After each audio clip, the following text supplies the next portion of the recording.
Hey guys, GH here and welcome back to another 3 of Cleric's video. And before we do the intro, I would like to thank all the Revelators who participated in our small poll that we did a day or two ago. Thanks guys! Today we're going to do a Cleric tier list for March 2020 and here it is. I didn't know we have this many Cleric class. So what we're gonna do is put the classes in the respective ranks, and rank 1 is the best class and rank 5 is the worst class. And without further ado, here is our Cleric tier list. Let's do this.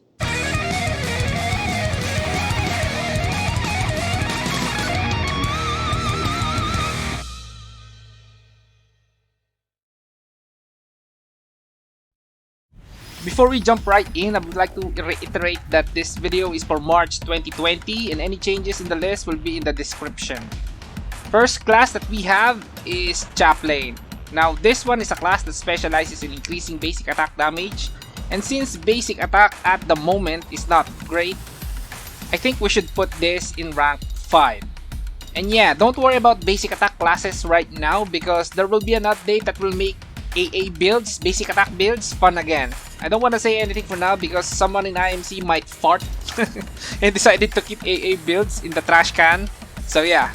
Oh, I almost forgot. Chaplain is also taken because of knockdown immunity and Capella, which increases holy element attack. And as most of you know, Cleric classes always has holy element skills. So I think we should bump it up to rank 3. But Chaplain stat growth favors physical attack, and most strong holy element attack is magic. So that's a bummer. I guess our final rank for Chaplain is rank 4. Next class is Crusader, the newest class in the Cleric class 3. With high skill factor, skills that can also heal at the same time. Right now, with the way it's set up, this class should be at rank 1, no doubt about it, because of its awesome burst damage, which is good for boss fighting.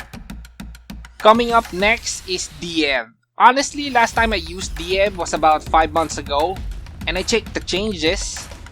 There's nothing much but the new art, so Diev should be right around rank 3 because the skill factor of the owl statues are kinda low, and the only useful thing is the buffs and the silence tree, which stops enemies from moving, which is kinda good for challenge mode. I almost wanna put it in rank 2, but aside from challenge mode and maybe a few endgame content, that's it. So rank 3 for Diev. After Diev, we got Druid. This is probably one of the most overused classes in the game. Everyone wants to go Twilight and go Werewolf.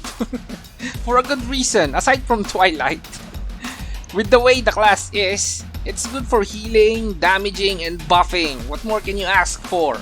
We put Druid in rank 2. I almost wanna put this in rank 1 because of Twilight.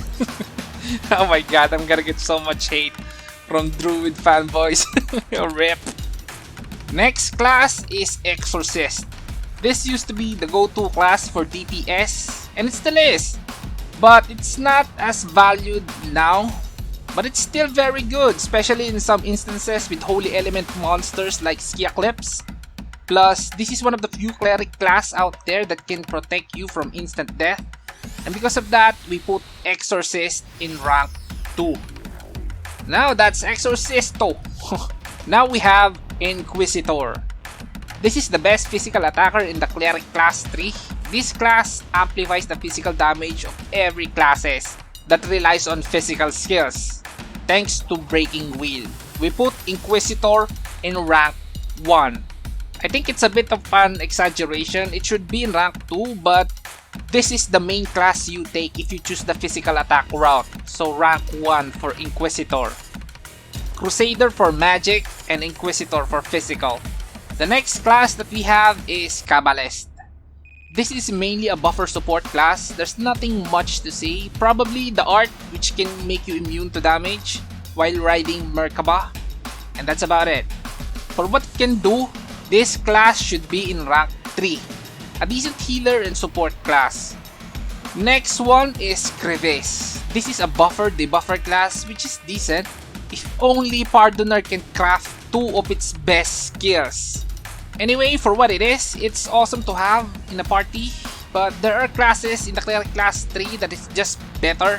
And because of that, we put crevice in rank 4. Coming up next is Miko, the only hidden class in the Cleric class tree. It's focused on buffs and debuffs, more specifically debuffing enemies to get more magic damage and increasing crit rate for higher damage output. You can also increase your loot chance if you have the art. People also pick this if they want their installation skills to last longer, like Owl Statue and Chaplain's Capella. It also has synergies with Exorcist, which is not that great. So if we rank this based on how useful it is, it should be in rank 4. Could be in rank 3 if you pair it with Dieb or Chaplain or both, but for what it is alone, it's rank 4. The class we have next is Monk. This is arguably one of the most popular class in the Cleric class tree, thanks to Ragnarok's Monk job. But the problem is, Tree of Savior Monk is very different than Ragnarok, so people try this and always be disappointed because it doesn't have Asura. Thankfully, we have another fun skill here, which is Energy Blast. It ain't strong, it's usually used to just push enemies for CC, so it's still very useful. I wanna put it in rank 1, but I gotta keep it real here. Monk can't generate as much damage as the other top tier ones, so it's going to be in rank 2. But if you're in it just for the fun of it, Monk is a rank 1. Now we have Oracle. This is another buffer support class, which is a staple. Most healing support build has Oracle because it can help reduce damage taken, instantly kill enemies with lower than 30% of HP, and increase damage output. We put Oracle in rank 2. Next class we have is Paladin. This is the least popular class in the Cleric class tree. Due to how neglected this class is in the past, IMC basically forgot this exists. But with the recent changes, it got buffed and is much more useful than ever.